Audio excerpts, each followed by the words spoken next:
On the high plains near the Nebraska-Wyoming border lies a nearly forgotten cemetery, marking the once thriving site of Empire, Wyoming, an African-American settlement that sprang to life in 1908, fueled by hope and ambition.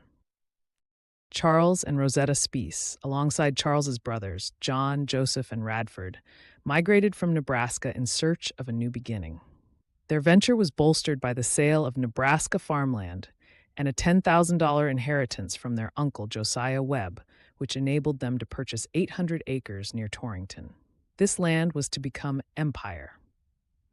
The settlement grew as John's brother-in-law, Baseman Taylor, and relative Otis Taylor joined the Speece family. By 1909, the town had established its own public school, an achievement enabled by a Wyoming law that permitted separate schools for non-white children. Sally Thistle, a young black teacher from Cheyenne, educated the community's children while living with the Speece family. In 1911, Russell Taylor arrived, a minister, teacher, and postmaster, bringing with him his wife, 10 children, and mother-in-law. With his leadership, Empire thrived with nearly 65 black-owned farms at its peak. The community saw further development with the opening of its post office in 1912 and the construction of a larger Grace Presbyterian church 4 years later.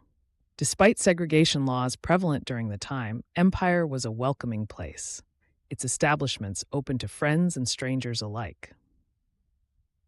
Life on the plains, however, was taxing.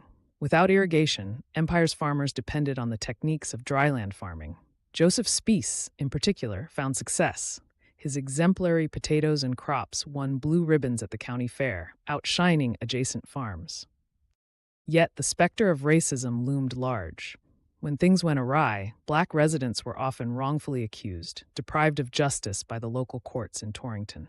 To combat this, John W. Speece took up the mantle of attorney to defend his community's rights in a biased legal system.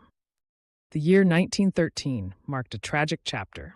Beset by mental health challenges, Baseman Taylor fell victim to a grave injustice. Taken into custody, he was subjected to horrific abuse at the hands of law enforcement, leading to his death in what can only be described as a lynching, disguised under claims of pre-existing conditions. Despite these adversities, the resilient citizens of Empire were unwavering in their quest to build a safe and self-sufficient community, upheld by principles of justice and dignity. However, by 1920, the promise once held by Wyoming began to fade. The number of residents dwindled to 23, and by 1930, just 4 remained.